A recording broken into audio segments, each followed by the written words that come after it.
Student, तो हम लोगों ने पढ़ रहा था क्या, common name of organic compounds. तो कॉमन नेम ऑर्गेनिक कंपाउंड्स में हम लोगों ने देखा था कि हमारा ईथर का कैसे लिखते हैं, उसी तरह एल्डिहाइड का कैसे लिखते हैं, एल्कोहल का कैसे लिखते हैं। ठीक है, तो हम आज मूव करेंगे नेक्स्ट जो कॉमन कॉमन नेम है, यानी कि एल्डिहाइड पे। ठीक है, एसिटल्डिहाइड, फॉर्मल्डिहाइड, इस तरह से जो कॉमन नेम आते हैं उसको हम कैसे देखेंगे। तो हेडिंग डालोगे कॉमन नेम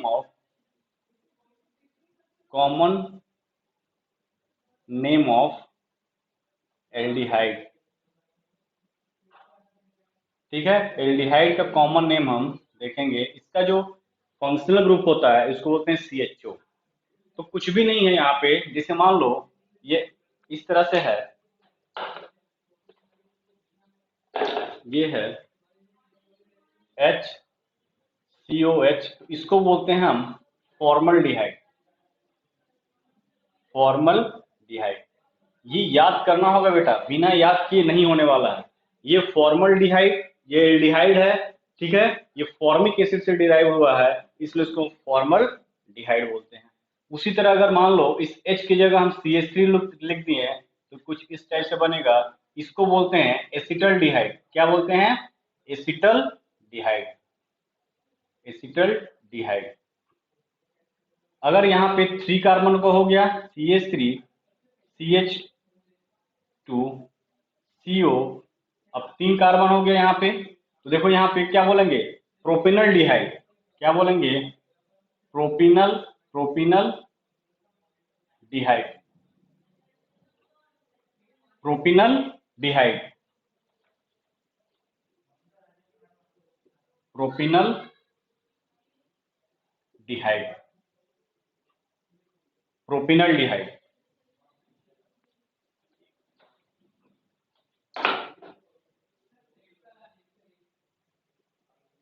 प्रोपिनल डिहाइड।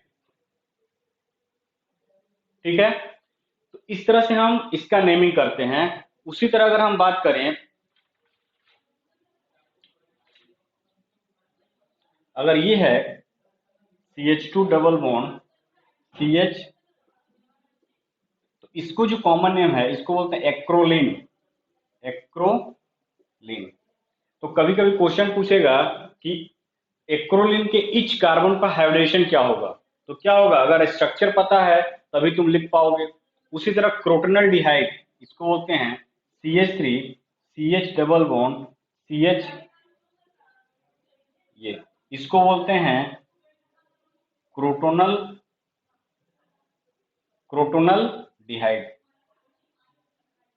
तो इस तरह से हम एल्डिहाइड का नेमिंग करते हैं। कॉमन नेम कुछ भी नहीं है, बहुत ही सिंपल है। Formaldehyde, acetaldehyde, propanaldehyde, acrolein, crotonaldehyde. तो ये सब कभी कभी हमारा जो है वो नाम के थ्रू पूछ देता है। ठीक है, नाम के थ्रू पूछ देगा, इसका हाइब्रिडेशन ही पूछ देगा, या रिएक्शन कराएगा क्या कि acrolein react with compound A undergo to form compound B. ठीक है, तो इस तरह से अगर तुमको इसका स्ट्रक्चर पता होगा तभी तुम उस क्वेश्चन को हैंडल कर सकते हो, अदरवाइज डिफिकल्टी होगा। ठीक है, यानी कि अगर स्ट्रक्चर नहीं पता है, कॉमन नेम अगर नहीं पता है, तो तुमको क्या होगा, यहाँ पे प्रॉब्लम क्रिएट हो सकता है। तो ये कॉमन नेम कुछ कुछ जो है, जैसे फॉर्मल्डिहाइड हुआ, एसिटल्डिहाइड हुआ, तो मोस्ट ऑफ द टाइम देखोगे तुम्हारे बुक में, ठीक है, तो क्या लिखा रहेगा, formaldehyde react with reagent A and converted to B, and B further react to C and converted to do D. What is the A B C D? ठीक है, तो इस तरह से अगर फॉर्मल डिहाइड का स्ट्रक्चर ही नहीं पता है तो तुम सोच भी नहीं पाओगे। इसलिए इसको तुमको दिमाग में रखना ही पड़ेगा। ये कम से कम ये हुआ, ये हुआ, एक्रोलिन हुआ, क्रोटोनल डिहाइड हुआ, तो इन सब चीजों को आपको एक बार रखना पड़ेगा दिमाग में। ठीक, अब हम मूव करेंगे कॉमन नेम ऑफ कीटोन। ठीक है, common name of ketone. Common name of ketone.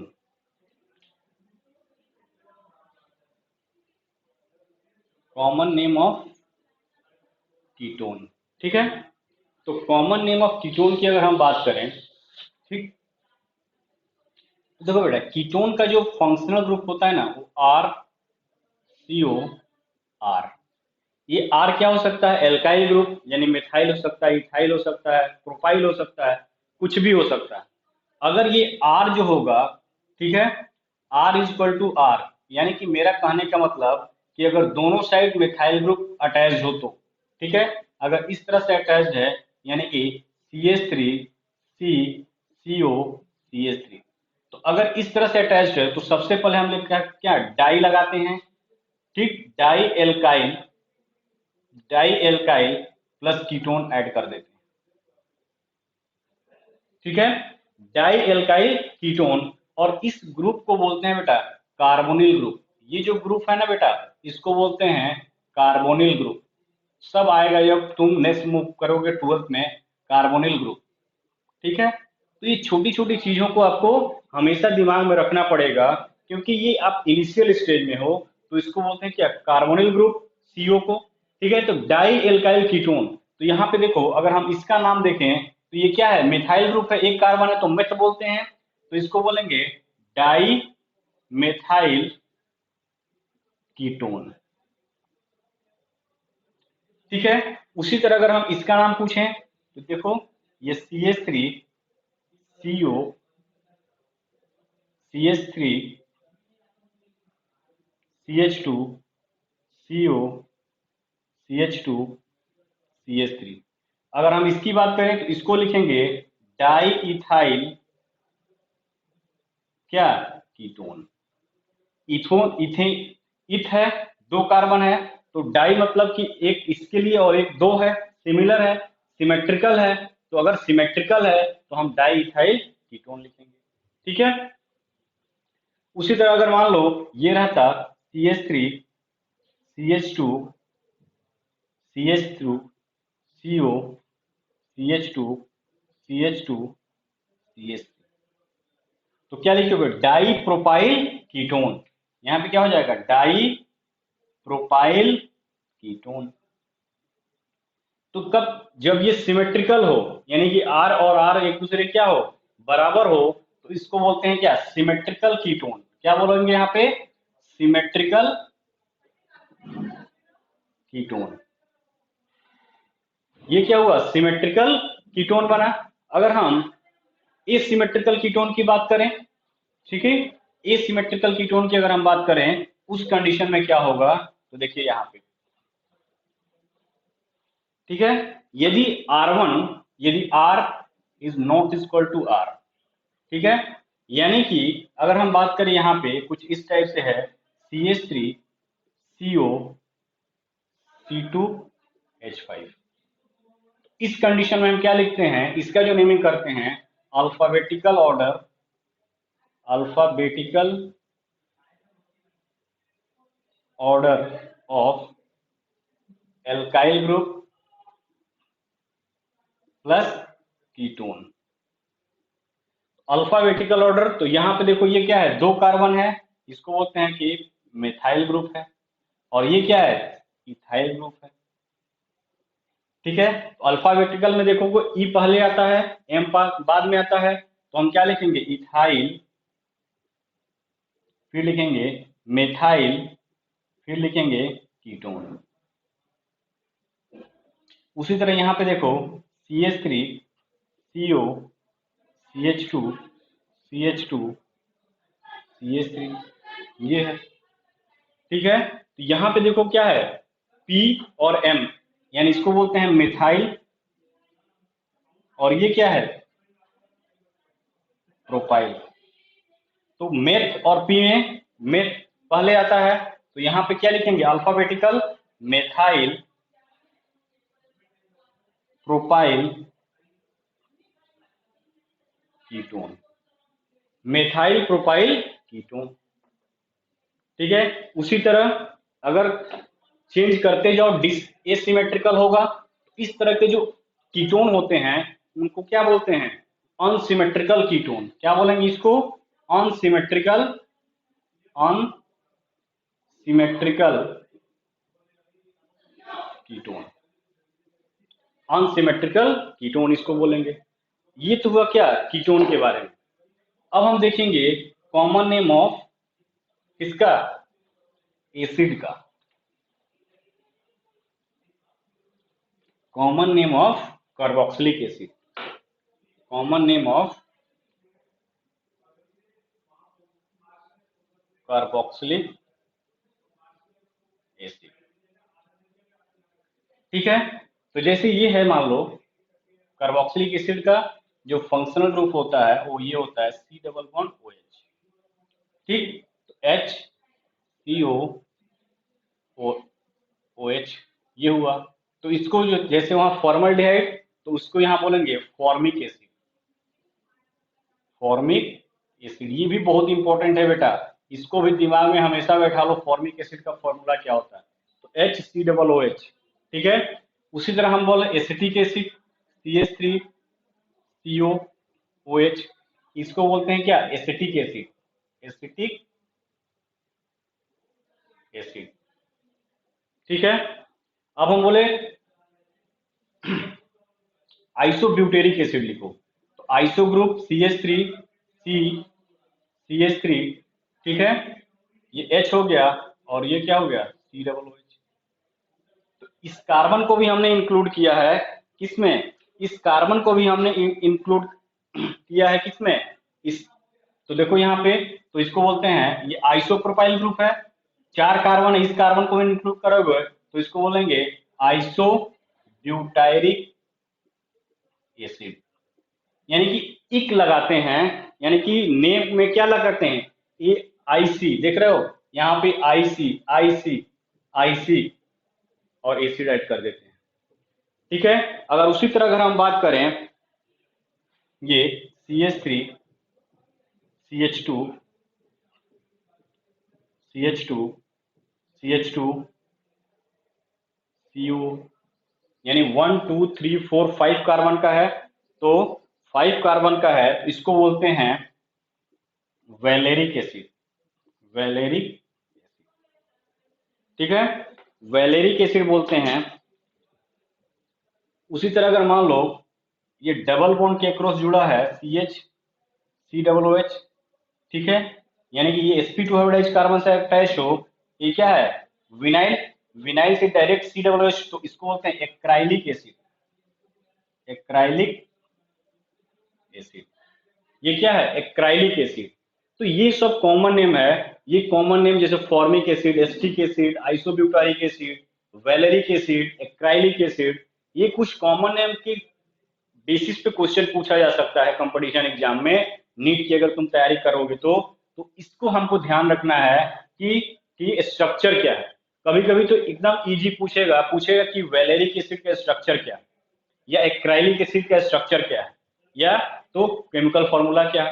तो ये सब चीजें अगर तुमको याद होगा तभी वहां पे कर पाओगे। आईयूपीएससी नेम तो अलग चीजें हैं, आईयूपीएससी आएगा तो हम उसको और क्लैरिफाई करेंगे, और वो इससे इजी है, वहां पे रटने की जरूरत नहीं है, वहां पे कंसेप्ट लगाओगे और आंसर तुम्हारे पास आ जाएगा। ठीक है, तो आंसर तुम्हारे पास आ जाएगा। अब हम देखेंगे ये क्या, जब एक हमारा functional group C W H है, अगर हम डाई कार्बोक्सिलिक एसिड की बात करो, ठीक है, तो डाई कार्बोक्सिलिक एसिड की अगर हम बात करेंगे तो उस केस में क्या होगा, यानी कि हमारा जो functional group C W H group है, कार्बोक्सिलिक एसिड ग्रुप, अगर एक ही कंपाउंड में 2 होगा तब हम कैसे इसको नेमिंग करेंगे। ठीक है, उसका कॉमन नेम क्या होगा, तो यहाँ पे देखते हैं common name of di carboxylic acid.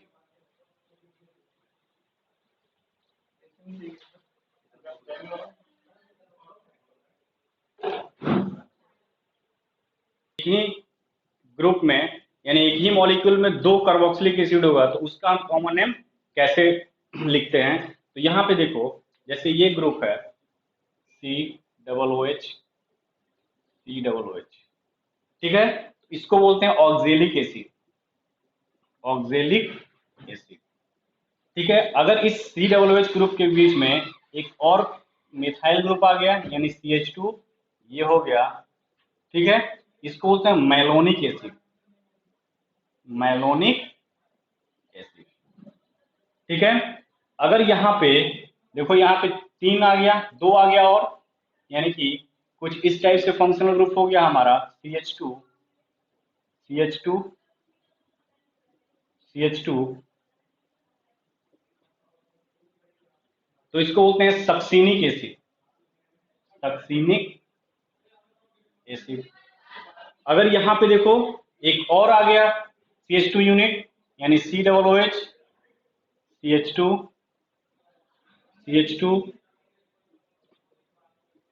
CH2, CH2, ये 2 था, ये 3 आ गया। अब यहाँ पे लिख दो, तो इसको बोलते हैं ग्लूटेरिक एसिड, ग्लूटेरिक एसिड। तो इस तरह से डाई कार्बोक्सिलिक एसिड देख रहे हो, यानी कि ये सब क्या है, ये सब क्या है, डाई कार्बोक्सिलिक एसिड। क्या है, डाई कार्बोक्सिलिक एसिड। ठीक, तो ये ध्यान देना बेटा, ये बहुत ही इंपॉर्टेंट है। Oxalic acid, malonic acid, succinic acid, glutaric acid, ये क्यों इंपॉर्टेंट है कि जब हम आगे मूव करेंगे, नेक्स्ट जो चैप्टर आएगा हमारा, जो नेक्स्ट चैप्टर आएगा, तो वहां पे एसिडिटी का ऑर्डर पूछता है कि which one is the more acidic. तो इस तरह से कॉमन नेम करके ही क्वेश्चन दे देगा कि ऑक्जेलिक एसिड का, मेलोनिक एसिड का, सक्सिनिक एसिड का और ग्लूटेरिक एसिड का हमारा एसिडिटी का ऑर्डर क्या होगा। तो तुमको अगर स्ट्रक्चर पता होगा, ठीक है, तो उसको इजी वे में कर दोगे। और हर टाइम मैक्सिमम टाइम स्ट्रक्चर दिया भी रहता है, तो कम से कम आपको ये पता होना चाहिए कि ये पर्टिकुलर एसिड है। ठीक है, अब हम देखेंगे एसिड डेरिवेटिव।